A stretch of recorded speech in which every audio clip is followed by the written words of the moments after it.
काळोखातील प्रकाशवाट या आत्मचरित्राचा सारांश. कथा संघर्षाची. लेखक कवी काशीनाथ महाजन, नाशिक. वाचक स्वर यशोवाणीतर्फे प्राची गुर्जर. जळगाव जिल्ह्यातील चाळीसगाव तालुक्यात पातोंडे गाव आहे. तिथे देवराम महाजन हे अतिशय गरीब मिल मजूर राहत होते. 9 जणांचं कुटुंब चालवणं त्यांना अत्यंत अवघड जात होतं. मी त्यांचा मुलगा म्हणजे काशीनाथ देवराम महाजन.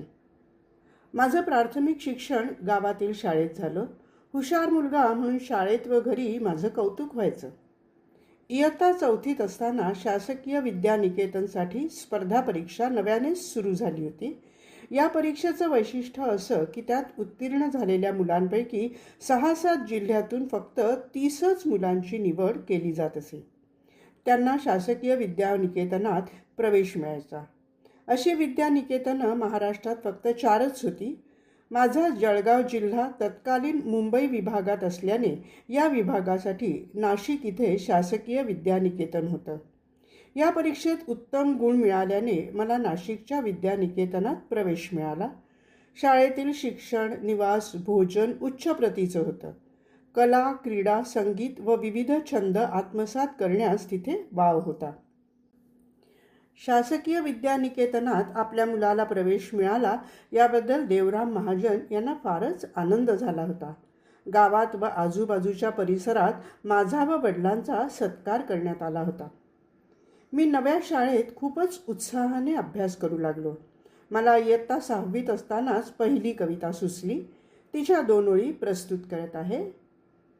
त्रिवार वंदन माझे मधुकरराव चौधरींना, दगडांमधले रत्न शोधले त्या रत्न पारखींना. ती वाचून शाळेतील अध्यापकांना व प्राचार्यांना खूपच आनंद झाला.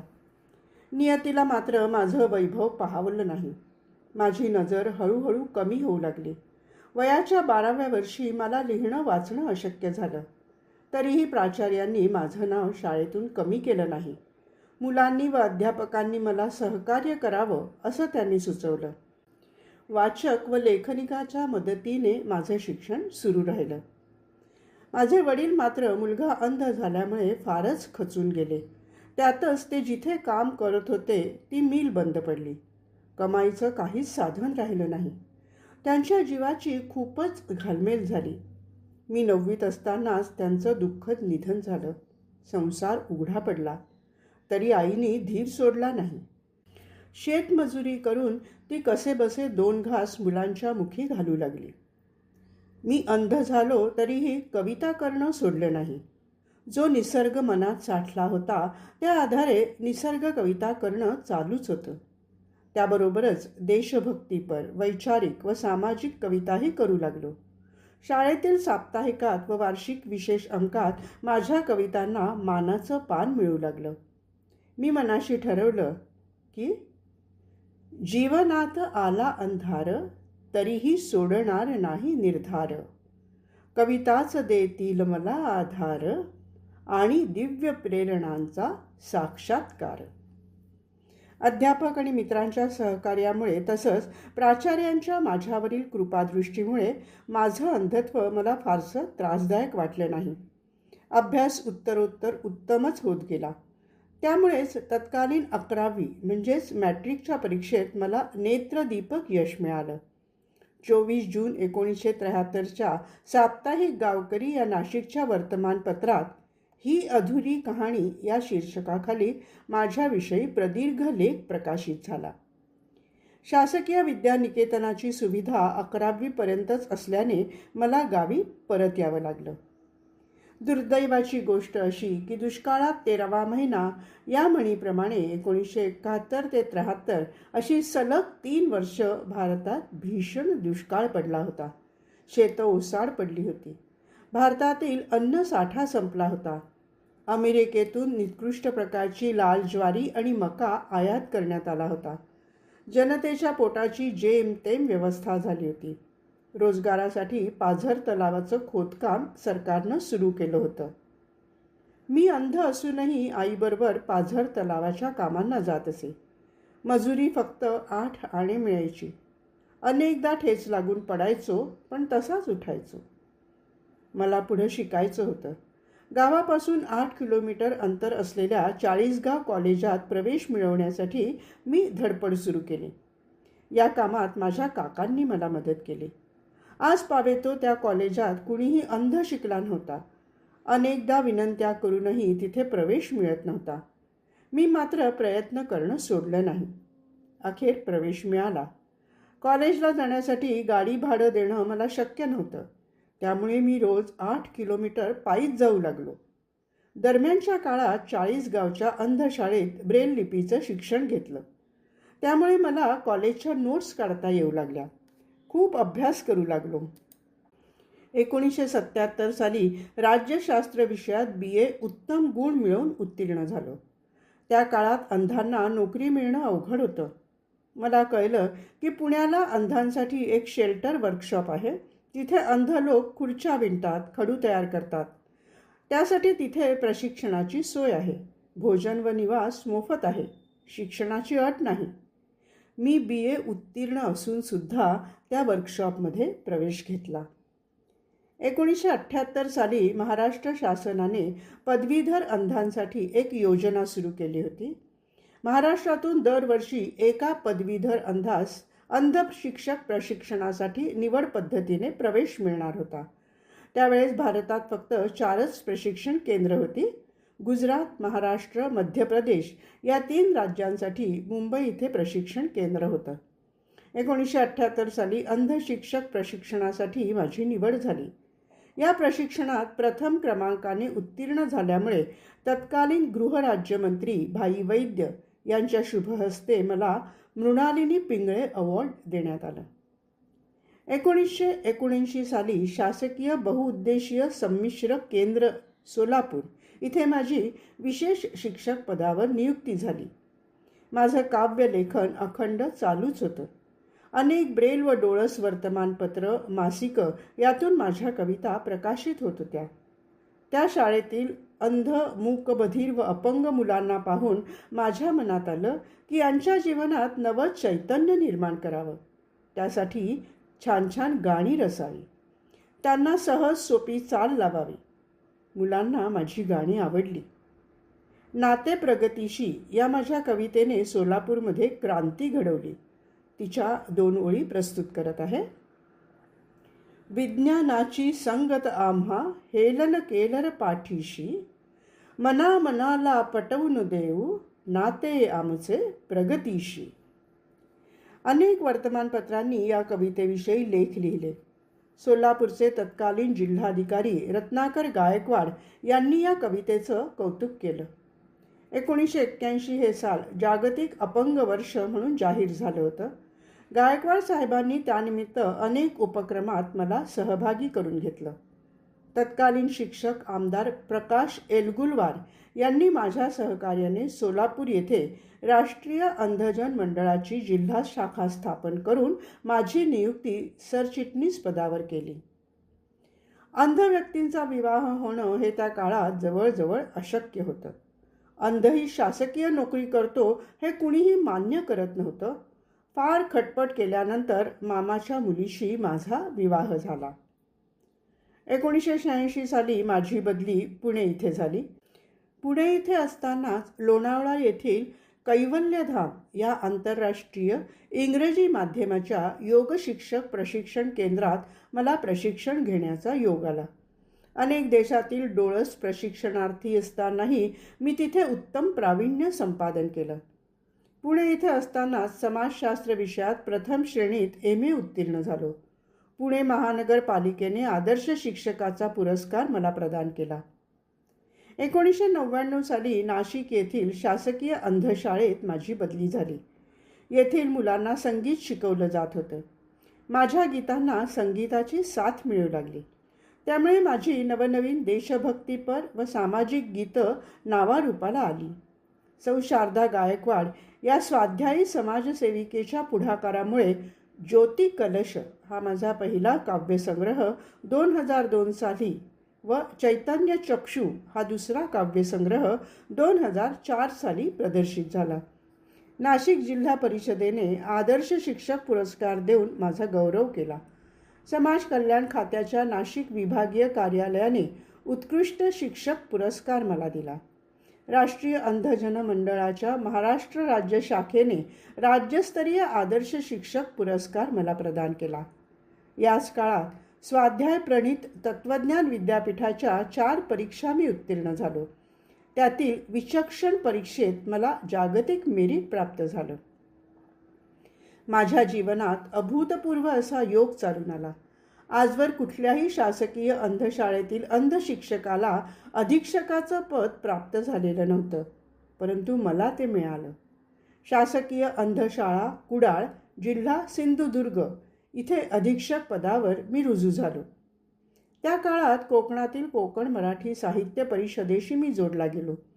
या परिषदेतील वृंदा कांबळी यांनी माझ्या निवडक 18 कवितांच्या आधारे 6 टिंबातून हा विशेष कार्यक्रम आयोजित केला. त्याबाबतची संकल्पना अशी की जिल्ह्यातील निवडक प्राध्यापक, गायक, आकाशवाणी निवेदक अशा 6 व्यक्तींना प्रत्येकी 3 कविता गायन किंवा वाचन करण्यास दिल्या. त्यासाठी योग्य असा निवेदन पट तयार केला. अनेक तालुक्यातून हा कार्यक्रम सादर झाला. रसिकांचा उत्तम प्रतिसाद मिळाला. अधीक्षक पदाची कारकीर्द यशस्वीरित्या पार पाडून 2014 साली मी सेवानिवृत्त झालो. सेवानिवृत्तीनंतर काय करायचं असा प्रश्न अनेकांना पडतो, परंतु मला तो पडला नाही. नाशिक ही कवी, लेखक, नाटककार यांची साहित्य पंढरी आहे. या साहित्य मेळ्यात मी स्वतःला झोकून दिलं. खऱ्या अर्थानं माझ्या कवितांना जनाधार प्राप्त झाला. माझं अंधत्व गौण मानून माझ्या प्रतिभेचा आदर केला गेला. अनेक कवी मंडळं नाशिकमध्ये आहेत. दर आठवड्याला कुठे ना कुठे कवी संमेलन होतंच. त्यात सहभाग घेऊ लागलो. 2016 साली दृष्टी पल्याड हा माझा 3रा काव्यसंग्रह प्रकाशित झाला. विशेष म्हणजे ज्या शासकीय विद्यानिकेतनात शिक्षण घेतलं होतं त्यातील माजी विद्यार्थ्यांच्या पुढाकाराने हा काव्यसंग्रह प्रकाशित झाला. अनेकांच्या आग्रहाखातर काळोखातली प्रकाशवाट हे माझं आत्मचरित्र 2017 साली भव्य समारंभात प्रकाशित झालं. हा भव्य समारंभ म्हणजे शासकीय विद्यानिकेतनचा सुवर्ण महोत्सवी वर्धापन दिन होता. संपूर्ण महाराष्ट्रातील नामवंत व्यक्ती या कार्यक्रमास हजर होते.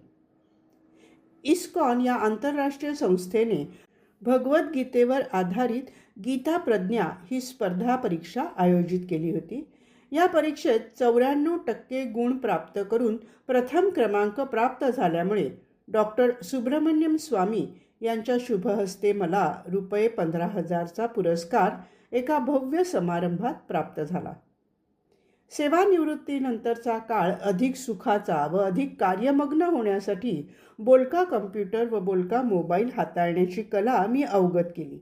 अनेक साहित्यिक व्हॉट्सॲप ग्रुपवर माझ्या कविता प्रसारित होऊ लागल्या. 10 व 11 जून 2017 रोजी जळगाव इथे राज्यस्तरीय अंध अपंग साहित्य संमेलनाचे अध्यक्षपद भूषवण्याचा मान मला मिळाला.